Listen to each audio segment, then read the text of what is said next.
Мекенден алыста ооруга кабылып, кайсыл жакка барууну билбей жатасызбы? Анда бизге кайрылыңыз. Москва шаарындагы мекендештер үчүн бардык шарттары бар.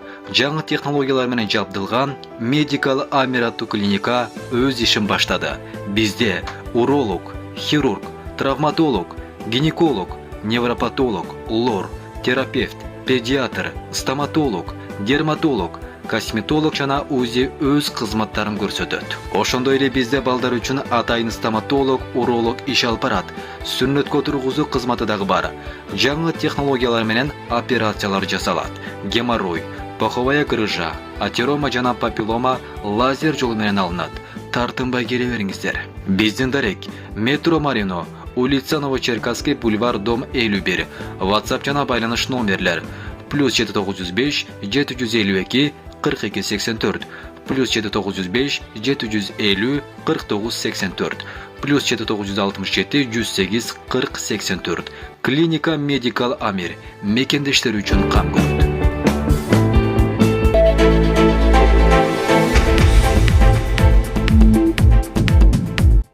Талибан кыз жигитти никеге чейинки мамилеси үчүн эл алдында уртукмоку алууга буйрук берди. Оганстандын борбордук бөлүгүндөгү Бамиян провинциясындагы талиптердин соту бири-бирин сүйгөн кыз жигитти никеге чейинки мамилелери үчүн күнөөлүү деп таап, эл алдында уруп сабоо өкүмүн чыгарды деп жазат Кама Пресс. Жергиликтүү басылмалардын маалыматына караганда, Арезу менен Мухаммад Эсса талиптер тарафынан кармалганда Бамиян провинциясына көңүл ачуу үчүн барышкан. 1000 жакын адам талиптердин жазаны эл алдында аткарып жатканына күбө болгону айтылат.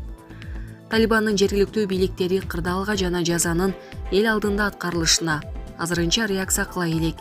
Буга чейин талиптер ойноштукка айыпталгандардын өлкөнүн ар кайсыл аймактарында жазалап келишкен. Талибандын бир өкүлү аларга хадис жана кыса жазаларын аткаруу дин милдети важиб экенин жана Амир ал-Муминин момундардын башкы амири катары анын буйругуна баш ийүү экенин айтты. Булак Назар Ньюс Кейджи. Сирия Туркиянын Каркамыш шаарын аткылады. Каза болгондор бар. Туркиянын Сирия менен чектеш Каркамыш шаары ракеталык аткылоого душар болду. Жардыроолордон кеминде 3 адам өлүп, 6 жараат алды. Каза болгондордун арасында 1 жаш бала бар. Бул тууралуу Туркиянын ички иштер министри Сулейман Сойлу Хабертурк телеканалынын эфиринде билдирди. Телеканалдын маалыматына караганда, Сирияда жүргөн Курдистан жумушчу партиясынын жана элдик өзүн өзү коргоо күчтөрүнүн мүчөлөрү шаарга 5 ракет атышкан. 1 мектеп, 2 имарат жана 1 унаа жабыркаган. Кече 20 ноябрда Туркиянын коргоо министрлиги Ирактын жана Сириянын түндүгүндөгү күрд согушкерлердин базаларына жасалган аба соккуларынын натыйжасында баш калкулоочу жайлар жана ок-дары кампалары болгон 89 бута жок кылынганын билдирди. Маалымат каражаттарынын маалыматына караганда, соккулардын натыйжасында Хасака жана Алеппо провинцияларында бир нече сириялык жоокер набыт болду. Эске салсак, 13 ноябрда Стамбулдун борборунда жардыруу болуп, анын кесепетинен 6 адам каза болуп, 80ден ашуун жарадар болгон. Сойлунун айтымында, алдын ала маалыматтарга караганда, Туркияда тыюу салынган уюмдар Курдистан жумушчу партиясы жана демократиялык биримдик. Кол салуунун артында Сирияда аракеттенген партия турат. Уюмдардын өкүлдөрү кол салууга тиешеси жоктугун айтышууда. Булак Назар Ньюс Кейджи. Президент Садыр Жапаров Касым-Жомарт Токаевди Казакстандагы президенттик шайлоодогу жеңиши менен куттуктады.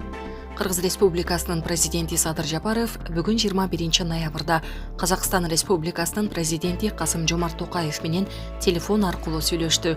Сүйлөшүү учурунда президент Садыр Жапаров Касым-Жомарт Токаевди болуп өткөн президенттик шайлоодогу ишенимдүү жеңиши менен куттуктап, анын жеңиши казак элинин колдоосу менен ишениминин маанилүү көрсөткүчү экенин белгиледи. Шайлоонун жыйынтыгы Касым-Жомарт Токаевдин жаңы мамлекетти курууга, экономикалык өсүштү камсыз кылууга, казак элинин бакубаттуулугун жогорулатууга багытталган саясий багытын колдоорун тастыктады. Садыр Жапаров Казакстандын президентине чыңнен соолук, жооптуу мамлекеттик ишмердигинде мындан аркы ийгиликтерди, ал эми боордош казак элине тынчтык, бакубатчылык жана гүлдөп өнүгүү каалады. Мындан тышкары өлкө лидерлери эки тараптуу кызматташтыктын мындан аркы келечегин, аймактык кызматташтык маселелерин, ошондой эле үстүбүздөгү жылдын 9 декабрына Бишкекте өткөрүү белгиленген Жогорку Евразиялык экономикалык кеңештин алдыдагы жыйынына даярдыктарды талкуулашты. Булак президент Кежи. Криштиану Роналду төбөлүккө кала турган Instagram рекордун койду. Криштиану Роналду Instagramдагы катталуучуларынын саны 500 миллиондон ашкан алгачкы адам болду. Роналду Пирс Морган менен болгон чуулгандуу маегинде өзүн эң табиттүү жемиш деп атаган жана ошондой эле ал рекордторду эмес, анын артынан рекордтор кууп жатканын белгилеген.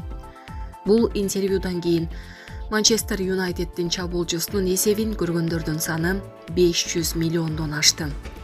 Роналду бул чекке жеткен тарыхта биринчи адам. Мисалы, популярдуу модель Кайли Женнер 400 миллион жазылуучуга ээ боло элек.